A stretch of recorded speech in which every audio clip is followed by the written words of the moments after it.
This will be a 2-in-1 review, tailored to the following. 1. 2016 HD remaster of the otherwisely 2002 game, Biohazard 0. 2. 2015 HD remaster of the otherwisely 2002 remake, based on Capcom's originally 1996 entry. As the game's title implies, Biohazard 0 has its story mode as a prequel backstory-styled expansion to the narrative of Capcom's Biohazard video game series, offering you a choice of 3 difficulties: easy, normal, and hard. The story mode has 1 player, otherwisely control 2 primary characters, Rebecca Chambers and Billy Cohen, via the natively introduced partner zapping system. The partner zapping system will activate as soon as you make marginal progress, playing particularly 1 character, but I won't mention which because it's only fair to have you, the reader, figure that out via a first-hand experience. However, I'll mention the partner zapping system's variety of functions beforehand. 1.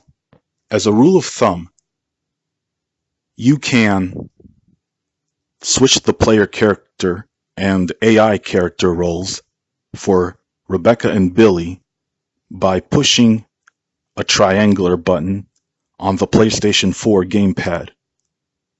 Occasionally, there's scripted segments where you have to control 1 character to rescue the other. 2.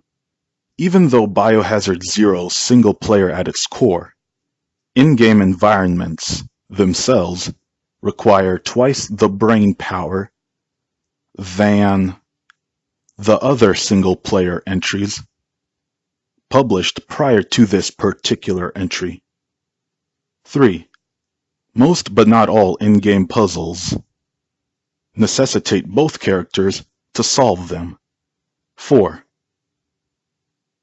Liberalization of exchanging and discarding items in the context of a paradoxically conservative inventory system. Story mode will have you begin the game in a railroad transportation vehicle, namely Ecliptic Express, but it won't be the only in-game environment.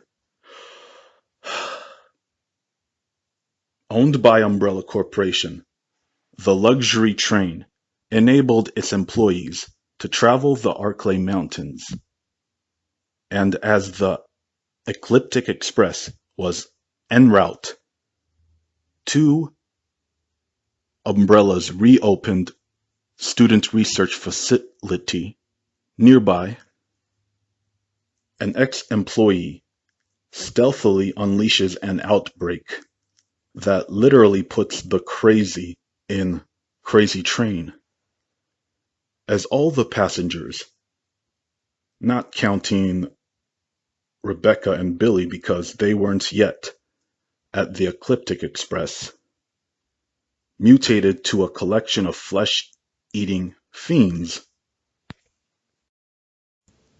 When you accomplish story mode for the first time, you'll be rewarded not simply 1 minigame, present in the originally Nintendo GameCube publication, but also a deal-sweetening 2nd minigame in the context of Capcom's HD republication. Leech Hunter's The Unlockable minigame, already part of Biohazard 0. In this minigame, you're to collect Leech Charms, and the prize you unlock will depend on how many Leech Charms collected per playthrough. When you unlock a prize from collecting leech charms, it'll carry over to a replay of story mode on the same file you use to complete story mode in the first place. All the unlockable costumes from the originally 2002 publication are now unlocked from the start in the 2016 HD republication.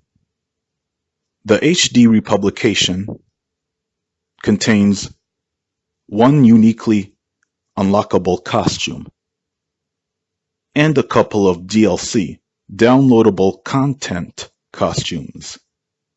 If you have a disc copy of the HD compilation, DLC costumes can be obtained while not needing to worry about a compounded price tag. Now let's review the second game on the list. As implied by the simplistic title, the in-game story is essentially the same as Capcom's very first Biohazard game, all the way back on the original PlayStation, but has been updated to accompany a modern audience. Contextually, a singular player is offered the choice between playing a Chris Redfield scenario or Jill Valentine scenario. Both characters inherit their gameplay differences from the originally 1996 game, while bestowed additional gameplay differences via its remake. At the start, a choice of 3 difficulties, very easy, easy, and normal, will already be given to the player, but as soon as they beat this game for the first time, regardless of scenario, and consequentially create a save file to reflect that completed playthrough, you'll be provided a 4th difficulty setting, hard to choose from. Capcom's remake of the first Biohazard game will have the player exposed to physically contiguous, yet marginal environments in a wider context of the Arklay Mountains. For that matter, the Arklay Mansions, where you'll begin to play the game on either scenario. All in-game environments from the originally 1996 game have been restructured to accompany additional rooms and new pathways. The Biohazard remake includes a mixture of completely intact puzzles from the originally 1996 game, repurposed versions of puzzles from the originally 1996 game, partially remade puzzles that otherwise serve the same purpose as in the originally 1996 game, and completely new puzzles.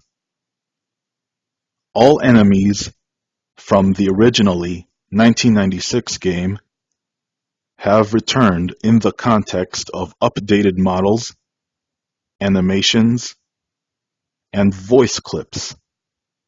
But the remake introduces a few enemies that weren't in the originally 1996 game.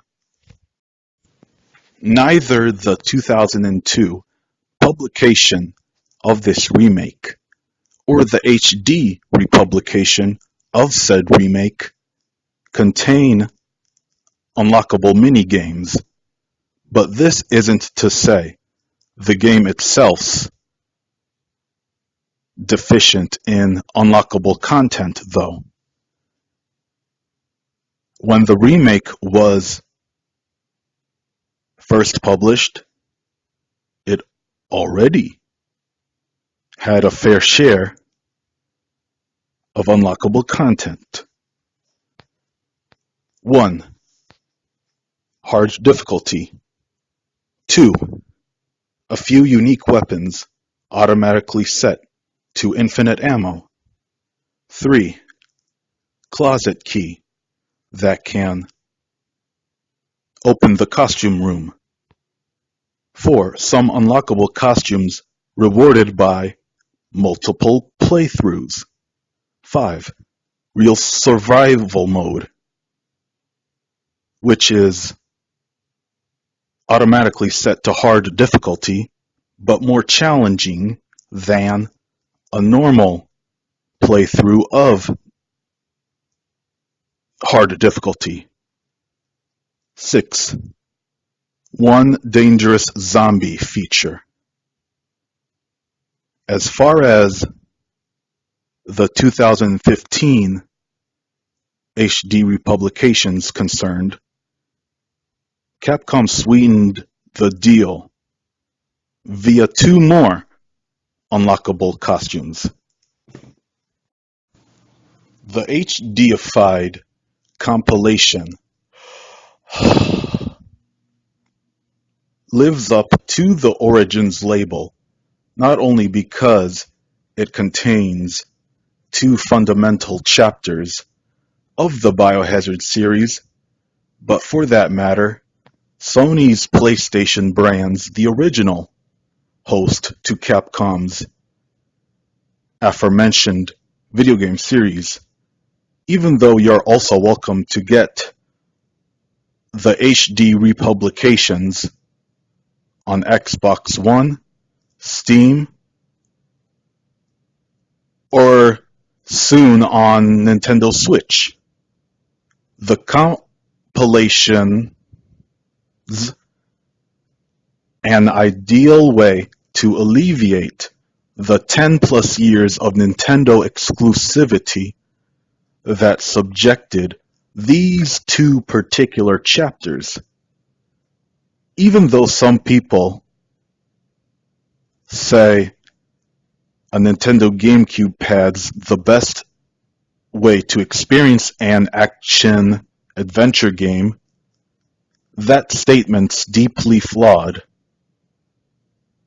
because even though both Biohazard Zero and Capcom's remake of the first Biohazard game fit the action-adventure criteria, I'd argue a Nintendo GameCube pad's far from ideal for these particularly 2 games.